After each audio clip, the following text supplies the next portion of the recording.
And now, the special presentation. You and I have known fear together. Shed blood together. And it is that knowledge that will bind us together forever. That, and a love for this country that no bayonet can pierce, no bullet shatter. Roll please, AK remarks, and action. There's been a murder on a military base, and it's not just an average homicide. It involves the general's daughter. Captain Campbell's death occurring as a did on post will cause a sensation. Military life is a whole civilization unto itself, with its own laws, and maintaining appearances is everything. This is a tragedy for the general. We don't want to become one for the army. Yes, sir. As we unpeel the story, we start to find that there's this secret world where nobody's what they seem to be. Come up with anything yet? Just a memory less the suspect. Who? Hey, everyone. Did you work together on a daily basis? Absolutely. Did you, play together? What a truly excellent question. I love the notion of a murder mystery that took place in this environment, and it was not just a whodunit, but sort of why they done it.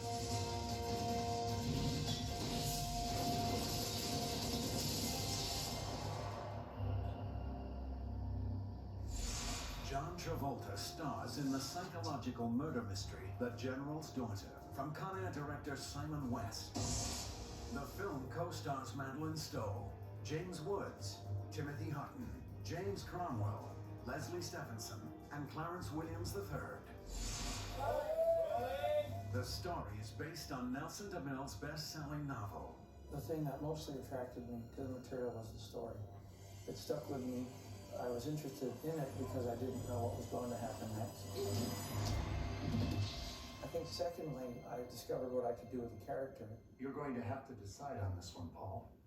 Are you a soldier or a policeman? I'm a soldier, sir.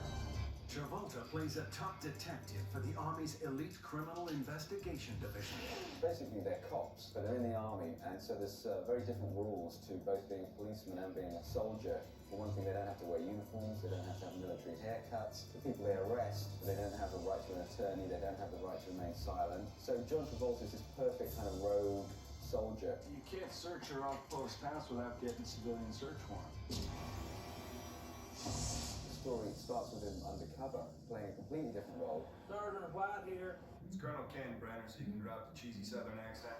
Don't they keep me alive as that cheesy southern accent? He can, put on a funny accent and dress differently and walk differently. So I just wanted to make the most out of John's multi-talent. What have we got here? Tortured, raped, and murdered.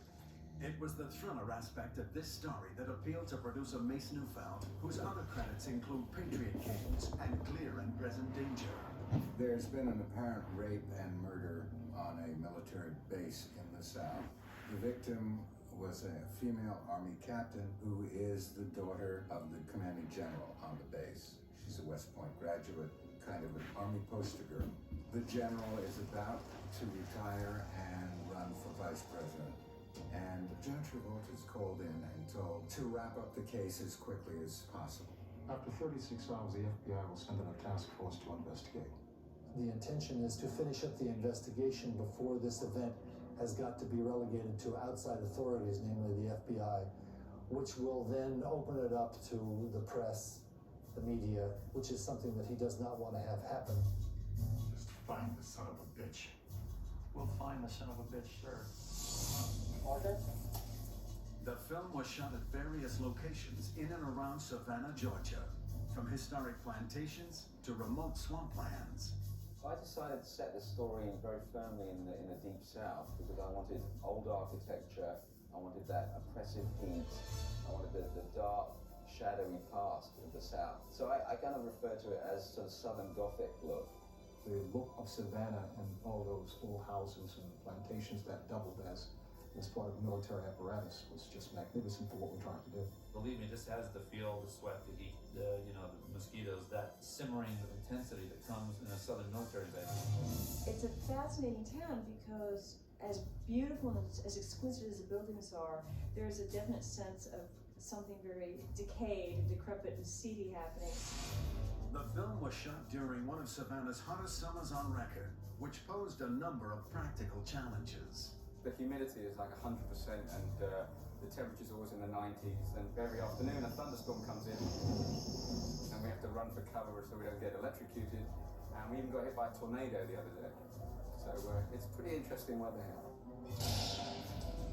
The producers mobilized a full spectrum of aircraft, ground vehicles, and weapons to create a convincing backdrop.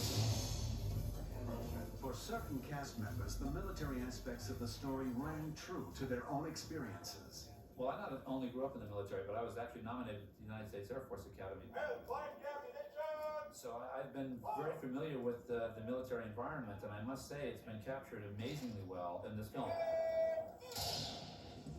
One set built specifically for the film was an elaborate combat training site. This is what we call a MOUT site, which is a military operations urban terrain area where the army would train to fight in amongst buildings and cities, which is much more what warfare is like these days. The filmmakers incorporated state-of-the-art military devices into the training site. One of the things I try to do is take technologies from the military and place them in the film. Something that we might not have seen in a film before. One such device is a remotely controlled robot used for surveillance, tactical maneuvers, and bomb disposal. This is the device that discovers the body of the general's daughter. Oh my God. When Travolta is brought onto the case, he is assigned a partner. Why is she here? A woman with whom he has a past. You also need records. Captain Campbell's personal and medical record, ASAP. I already did that. Thank you. You're welcome. Suddenly a new partner is thrown upon him in the middle of this investigation. And he has two issues now. He's got to solve this murder, and he's got to deal with his old feelings about this girlfriend. I think I can help you on this one, but I don't want it to be awkward. Awkward? Now why would you think it would be awkward? You're pouting. This is not pouting. They are slightly at odds with each other. It's a very male-female thing that's happening, and it's sort of a source of humor in the movie. There's a really fun scene where they go at it in a bar in front of all these people. They have this huge argument. Maybe I wanted you not to accept my decision to break it off. Maybe I wanted you to take me away. Oh, we're talking about telepathy here, not communicate. You know, let's just talk about this next week, okay? Fine. Just one more thing. Is this next week already? Got it? For Stowe, Travolta brought several aspects of his own personality to the role. He's very much the kind of man that women love being around. You know, there's a sense of strength and passion and a kind of bedevilment about him. I didn't realize you knew her. I didn't know her. I've met her a couple of times. Oh, what was she like? Are you asking this because you think I slept with her?